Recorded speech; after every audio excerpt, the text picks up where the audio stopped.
Aloha and mahalo as we look at OKO arm lock number 2 and looking at the concepts and principles first before jumping into it.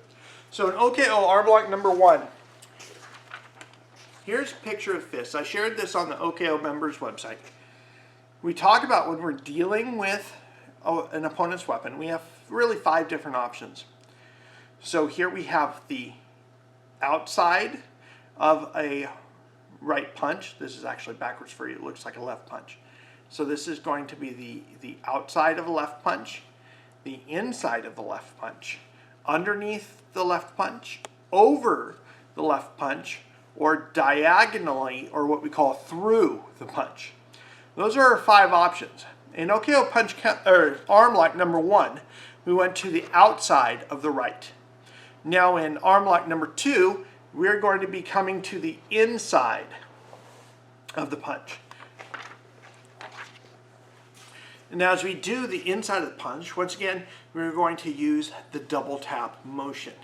Whether we're going to use the flippers or, as is described of in the manual, is the circular blocks. Inside parry, outside parry that then is replaced.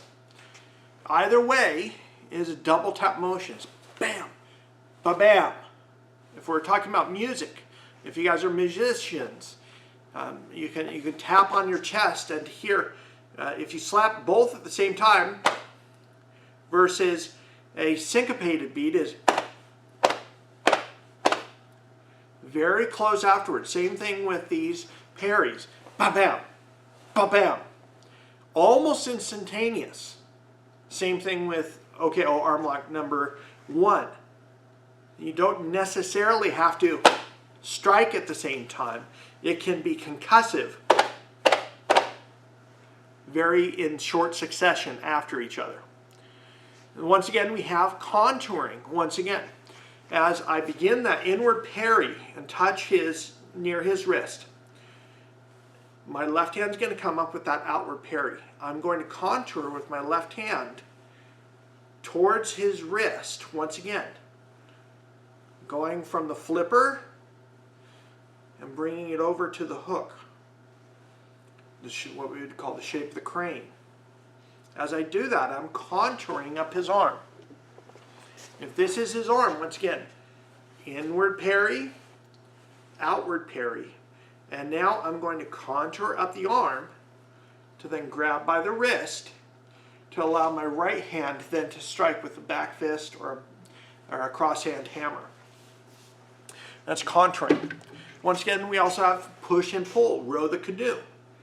So we are going to parry, parry, strike. Now we're going to do what we call picture frame. I'm going to hook behind his elbow. Notice my thumb is open.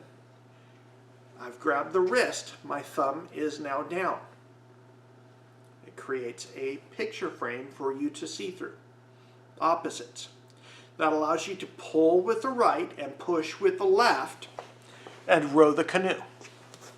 Once again, if this is his arm, parry, parry, grab, strike, hook.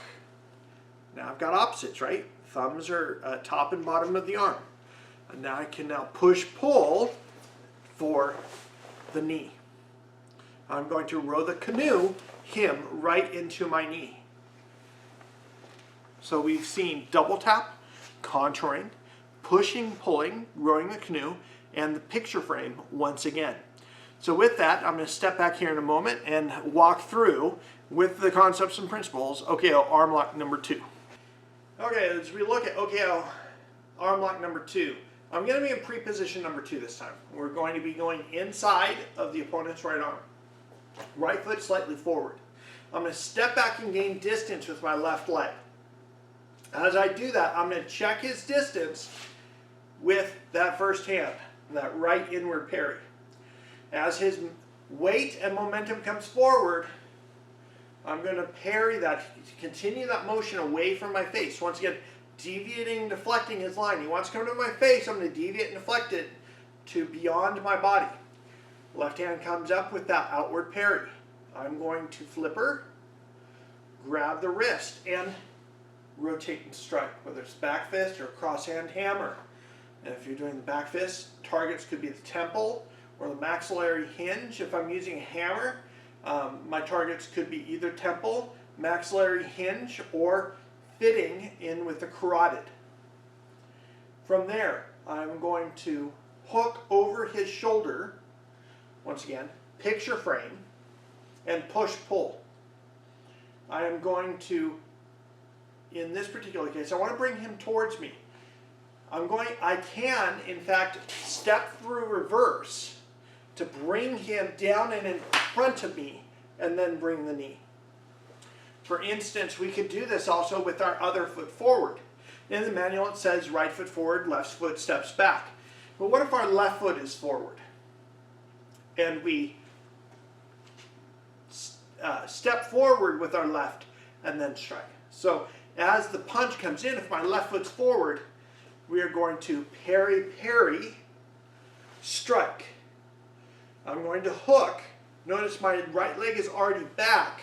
As I pull, I can just shimmy to bring him in front of me, then with the knee. Either way, I think it works.